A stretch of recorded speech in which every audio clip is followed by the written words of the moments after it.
नमस्कार, मैं श्यामगिरी। आप देख रहे हैं टीवी टीएफडी न्यूज 24। टीवी टीएफडी न्यूज 24 में आप सभी दर्शकों का स्वागत है।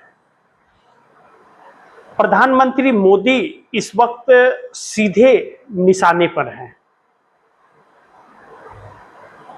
और इस वक्त जिस निशाने पे हैं प्रधानमंत्री मोदी, अगर इसमें जरा भी डिसबैलेंस मोदी ने किया तो सरकार निपट जाएगी।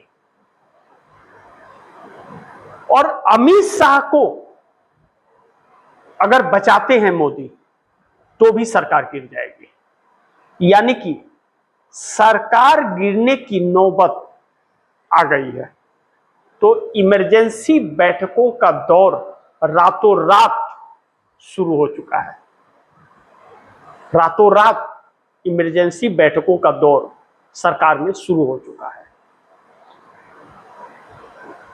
अब अगर सरकार गिराने की नौबत आ सकती है, सरकार गिरने की नौबत आ सकती है, अमित शाह को बचाते हैं तो क्या मोदी सरकार गिरा देंगे, अमित शाह को बचा लेंगे, या अमित शाह को भी धर्मेंद्र प्रधान की तरह वह निपटा देंगे?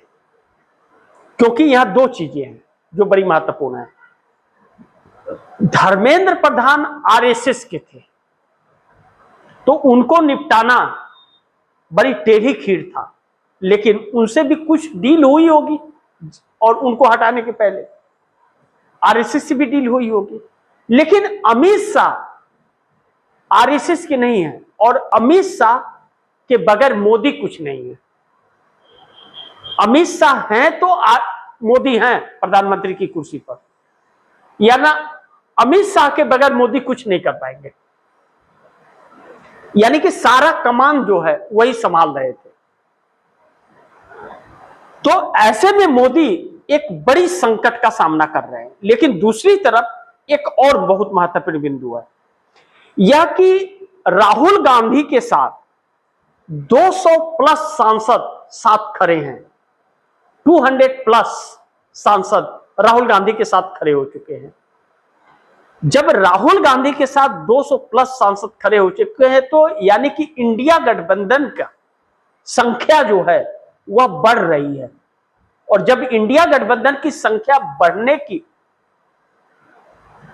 खबर निकल रही है और बढ़ रही है, दिख रही है, तो इसका मतलब है एनडीए की संख्या घट रही है।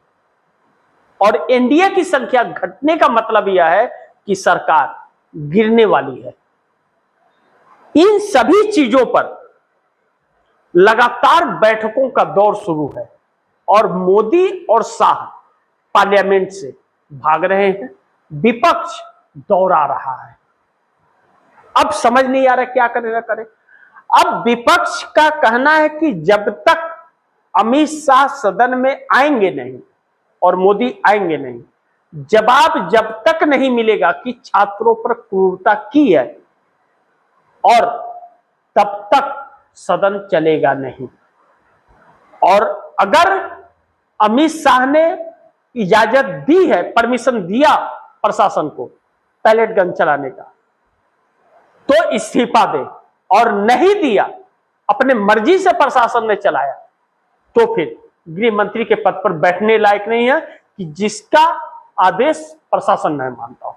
यानी कि दोनों ही स्थितियों में अमित शाह का इस्तीफा। लेकिन अगला शर्त इससे भी खतरनाक है।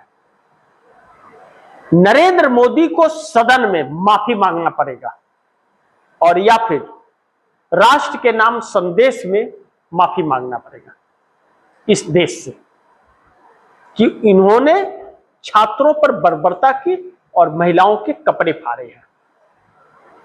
अब यह दोनों चीजें इस सरकार के लिए बहुत बड़ा संकट बना है। लेकिन इसे एक तथ्य और भी है जो समझना जरूरी है। यह सरकार आरएसएस की है और माफी मांगने में आरएसएस का इतिहास है। माफी मांगते हैं वही लोग, लेकिन मोदी के शान के खिलाफ है। मोदी भी माफी भी है, लेकिन जब से इन्होंने राजनीति में कदम रखी है। 12 साल गुजरात के मुख्यमंत्री रहे, 12 साल देश के प्रधानमंत्री हैं। तो गुजरात के अंदर लोग कहते हैं कि गोधरा कांड करा करके नरेंद्र मोदी ने सबको डरा दिया। लोग डरे हुए थे, कोई इनके खिलाफ आवाज नहीं उठा सकता था और विपक्ष नामो निशान नहीं रहा। सत्ता में रहे, कभी विपक्ष में रहे ही नहीं।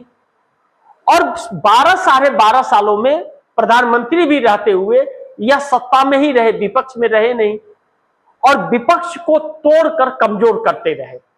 लेकिन अब वही विपक्ष मजबूत हो गया है और नरेंद्र मोदी कमजोर हो गए हैं। तो ऐसे में सरकार के लिए बहुत बड़ा संकट वाली परिस्थिति उत्पन्न हो गई है।